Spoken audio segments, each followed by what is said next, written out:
Olá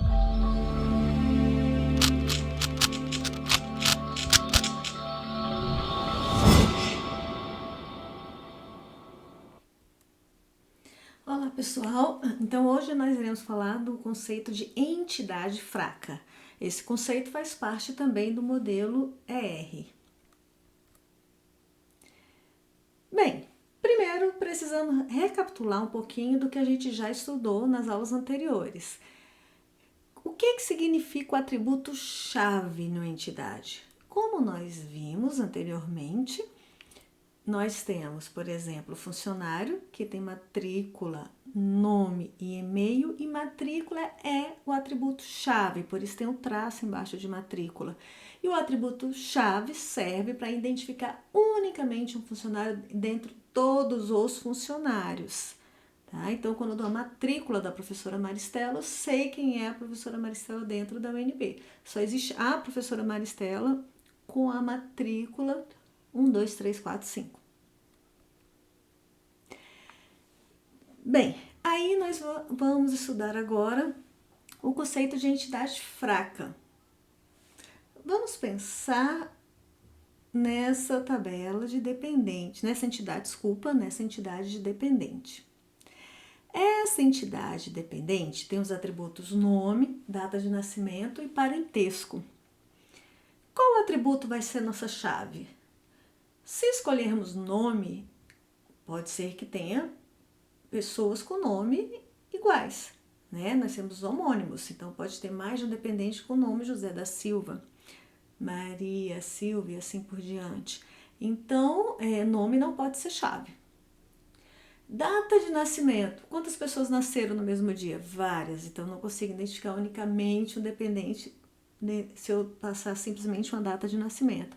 Parentesco, se é filho, se é esposa, se é maridos. Também vai ter várias instâncias no banco de dados com filho, com esposa, com marido e assim por diante.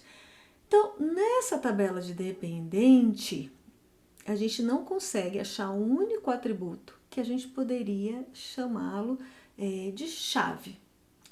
Então, vem o conceito de entidade fraca.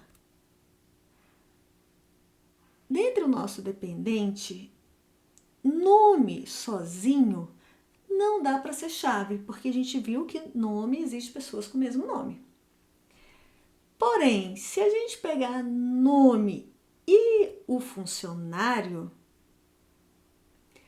aí a gente poderia ter uma chave composta, onde eu tenho um conjunto composto por funcionário e o nome do dependente. A gente não vai ter um funcionário com 2 filhos com o mesmo nome.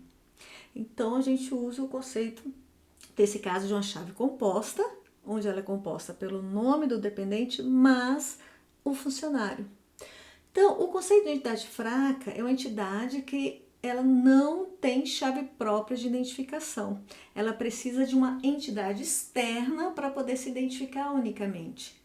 Então, o dependente, nesse exemplo, ela precisa do funcionário para se identificar unicamente. Então, ela é chamada entidade fraca. Como é que eu represento isso no modelo? A entidade fraca é representada por esses 2 retângulos. Você vê agora que o dependente não tem mais só um retângulo, tem 2 retângulos. Significa dizer que na hora que eu vejo um modelo entidade de relacionamento, onde eu tenho 2 retângulos, significa dizer que aquela entidade não tem chave sozinha de identificação. Ela não tem chave própria de identificação, ela precisa de uma outra entidade para se identificar, tá? Além disso, esse relacionamento, esse losango, como nós podemos ver, são 2 losangos.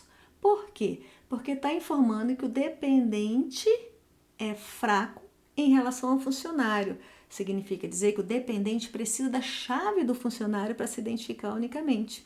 Por isso a gente chama de relacionamento de identificação.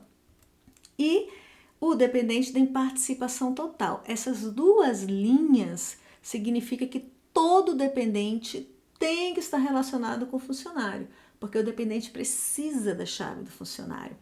Como nós podemos ver, do lado do dependente a participação é total, tem 2 traços.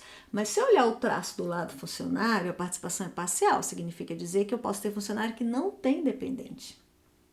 ok? Então, assim, pessoal, a gente finaliza o conceito de entidade fraca.